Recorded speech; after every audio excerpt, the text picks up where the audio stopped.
আমার প্রিয় ছাত্রছাত্রীরা, আশা করি তোমরা সবাই ভালো আছো। আমি আগের ভিডিওয় কারক সম্পর্কে প্রাথমিক ধারণা এবং কারকের শ্রেণীবিভাগ নিয়ে আলোচনা করেছিলাম। আজকে আমি কারকের যে 6টা ভাগ আছে তার মধ্যে প্রথম যে কারকটি আছে কর্তৃকারক, সেই কর্তৃকারক সম্পর্কে তোমাদের সামনে আলোচনা করছি। তোমরা মন দিয়ে ভিডিওটি দেখো, আশা করি কোনো সমস্যা থাকবে না। তাহলে প্রথমে শুরু করছি আমরা কারকের মধ্যে যে ভাগ কর্তৃকারক।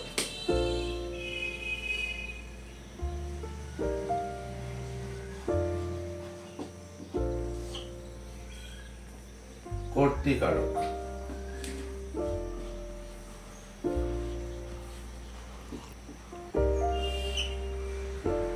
কর্তৃকারকের সংজ্ঞা কি বলছে? যে ক্রিয়া সম্পাদন করে তাকে কর্তা বলে এবং ক্রিয়ার সঙ্গে কর্তৃ সম্বন্ধযুক্ত পদকে কর্তৃকারক বলা হয়। চলো আমি লিখে রেখে দিচ্ছি যে ক্রিয়া সম্পাদন করে তাকে কর্তা বলে এবং ক্রিয়ার সঙ্গে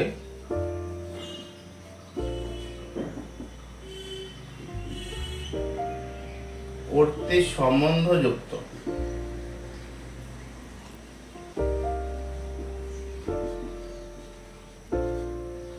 পদকে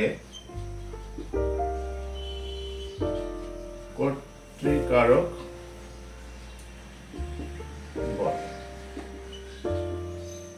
একটা উদাহরণ দিয়ে জেনে নেওয়া যাক কর্তৃকারক কোনগুলো হবে। যেমন ধরো, যেমন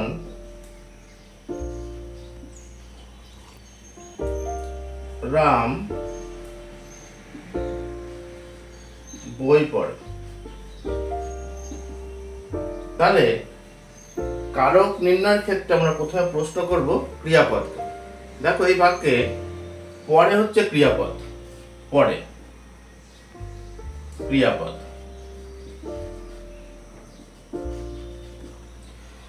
তাহলে যদি প্রশ্ন করি কে পড়ে, তাহলে উত্তর অবশ্যই আসবে রাম। তাহলে রাম হবে কর্তৃকারক।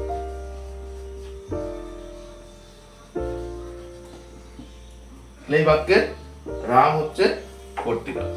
এবার কর্তৃকারকের কিছু ভাগ আছে, যেমন প্রযোজক কর্তা, প্রযোজ্য কর্তা, সমধাতুজ কর্তা, নিরপেক্ষ কর্তা, ব্যতিহার কর্তা, সহযোগী কর্তা, কর্মকর্তৃবাচ্যের কর্তা। আমি সেই ভাগগুলো নিয়ে তোমাদের সামনে একটা একটু আলোচনা করছি, তোমরা একটু দেখো, তাহলে বুঝতে পারবে। তাহলে প্রথমেই কর্তৃকারকের যে ভাগটা আছে আলোচনা করছি প্রযোজক কর্তা নিয়ে। চলো দেখি, কর্তৃকারকের একটা ভাগ হচ্ছে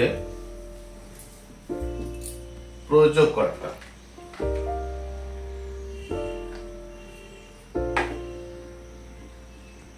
প্রযোজক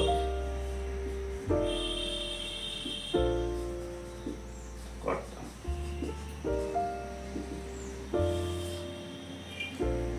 অর্থাৎ যে কর্তা নিজে কাজ না করে অন্যকে দিয়ে করিয়ে নেয় তাকে প্রযোজক কর্তা বলে। আমি লিখে দেখাচ্ছি, যে কর্তা নিজে কাজ না করে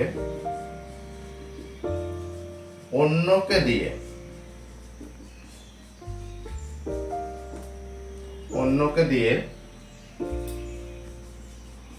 কাজটি করিয়ে নেয় তাকে প্রযোজক কর্তা বলে। যেমন একটা উদাহরণ দিই, তাহলে সহজে বোঝা যাবে। যেমন ধরো,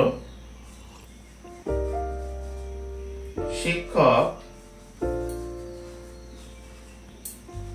ছাত্রকে দিয়ে বইটি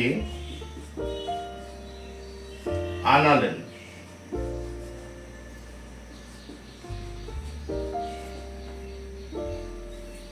শিক্ষক ছাত্রকে দিয়ে বইটি আনালেন। দেখো, এক্ষেত্রে বইটি দরকার শিক্ষকের, কিন্তু শিক্ষক নিচে না গিয়ে পাঠাচ্ছে ছাত্রকে, তাহলে অবশ্যই এখানে প্রয়োজক করতে হবে শিক্ষক।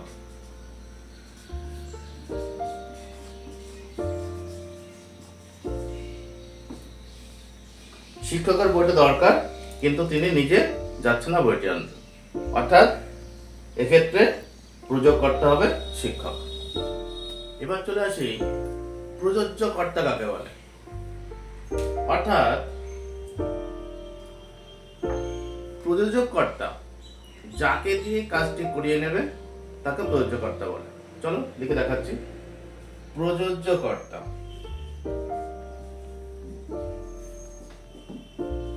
প্রযোজ্য কর্তা অর্থাৎ প্রযোজক কর্তা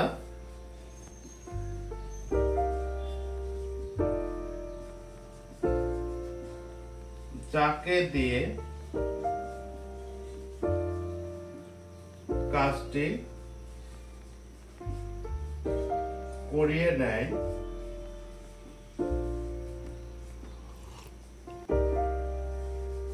তাকে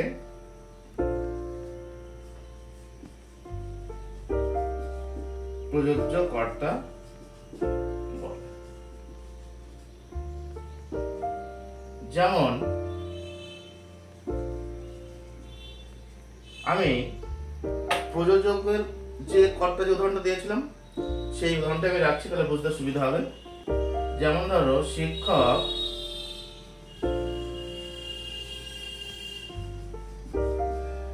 ছাত্রকে দিয়ে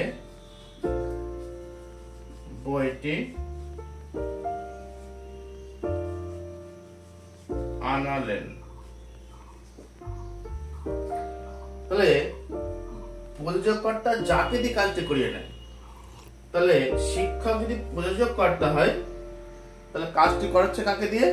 ছাত্রকে দিয়ে। তাহলে ছাত্রকে অবশ্যই হবে প্রযোজ্য কর্তা। আর কে করাচ্ছে না? শিক্ষক। তাহলে আগে আমরা জেনেছি শিক্ষক হচ্ছে প্রযোজক কর্তা।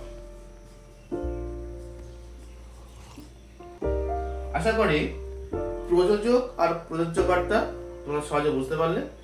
এবার চলে আসো সমধাতুজ কর্তা। অর্থাৎ সমধাতু, একই ধাতু থেকে কর্তা এবং ক্রিয়াপদ উৎপন্ন হবে।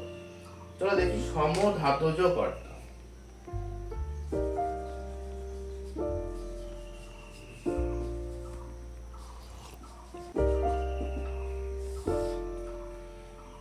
কর্তা ও ক্রিয়াপদ একই ধাতু থেকে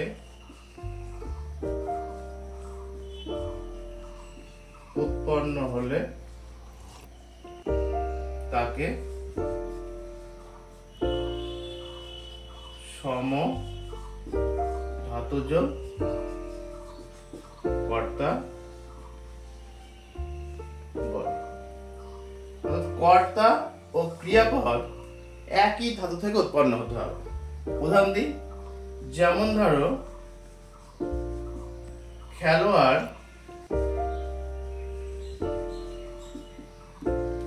খেলছে।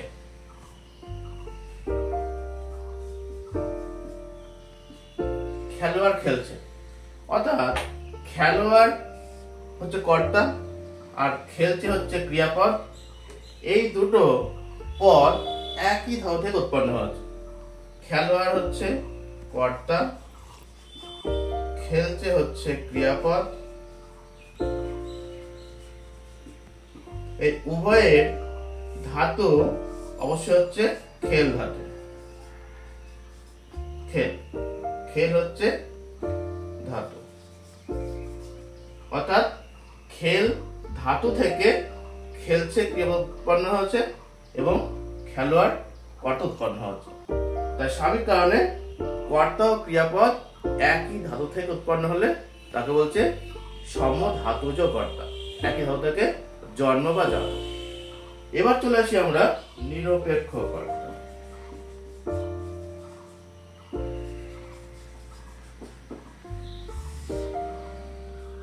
অর্থাৎ নিরপেক্ষ কর্তার সংজ্ঞায় বলছে যে বাক্যে দুটি ক্রিয়াপদ থাকতে হবে, সমাপিকা ক্রিয়া এবং অসমাপিকা ক্রিয়া।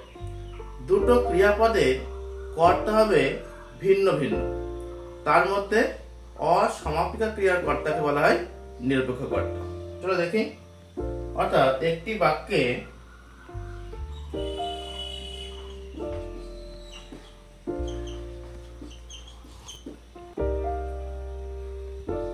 সমাপিকা ও অসমাপিকা ক্রিয়া থাকলে এবং দুটি ক্রিয়ার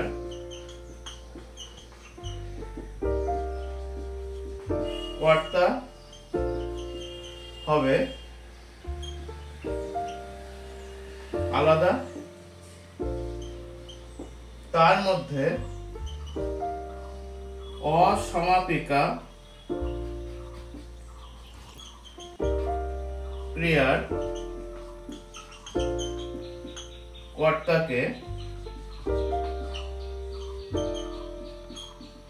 নিরপেক্ষ কর্তা বলে। যেমন ধরো, সূর্য উঠলে অন্ধকার দূর হয়। যেমন সূর্য উঠলে অন্ধকার দূর হয়। দেখো, এই বাক্যে দুটো ক্রিয়া আছে। একটা হচ্ছে হয় সমাপিকা ক্রিয়া,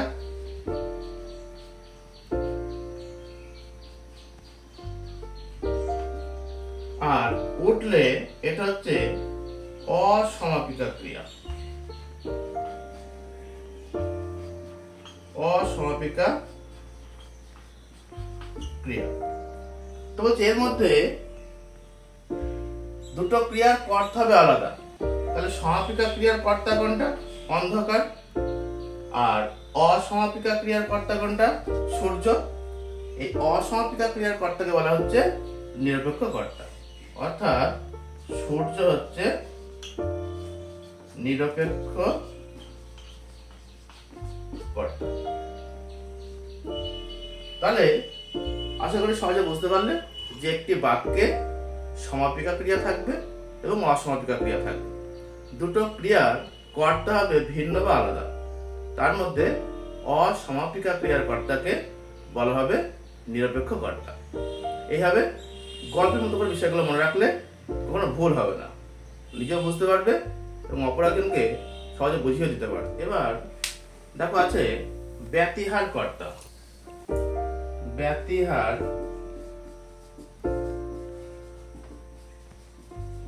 কর্তা বাক্যে দুটি কর্তার মধ্যে একই ক্রিয়া সম্পন্ন হলে তাকে বলা হচ্ছে ব্যতিহার কর্তা। বাক্যে দুটি কর্তার মধ্যে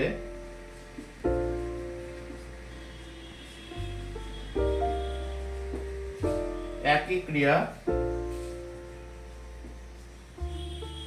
সম্পন্ন হলে তাকে ব্যতিহার কর্তা বলে। যেমন ধরো, রাজায় রাজায় যুদ্ধ হয়।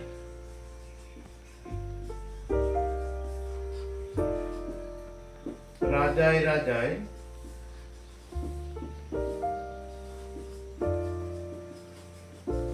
যুদ্ধ হয়। একই ক্রিয়া যুদ্ধ হচ্ছে কাদের মধ্যে? রাজাই রাজাই। এটা অবশ্যই হবে ব্যতিহার কর্তা। এরপর আছে সহযোগী কর্তা। তোমরা দেখে নিয়ে যাক।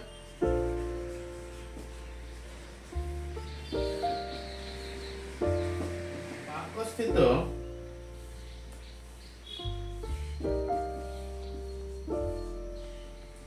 একই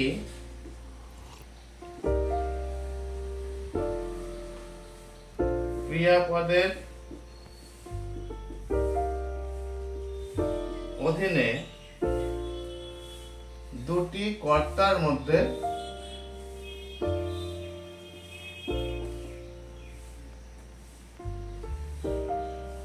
সহযোগিতার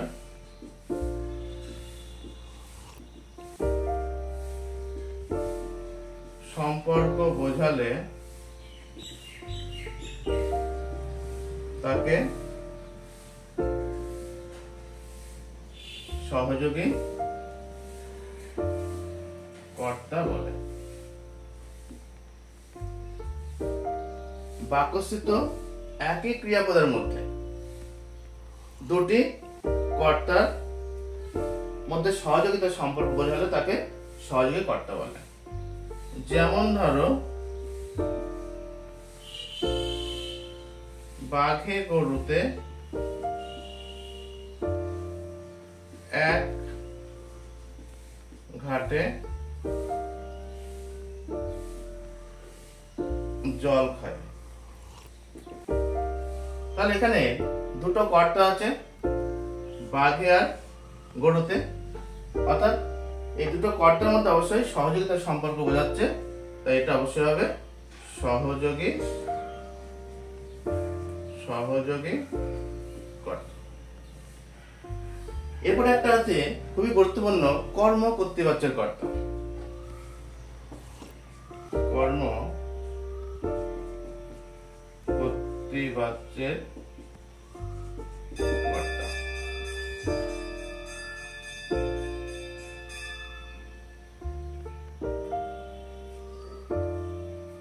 অর্থাৎ বাক্যে কর্তা থাকবে না, কর্মই কর্তার মতো কাজ করে বলে মনে হবে, তাকে বলা হয় কর্ম কর্তৃবাচ্যের কর্তা। কোন বাক্যে কর্ম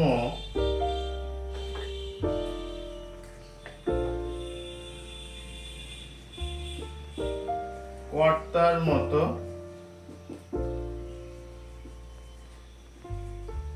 আচরণ করলে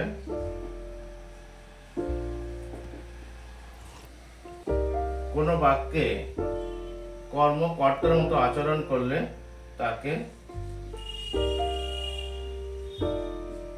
কর্ম কর্তৃবাচ্যের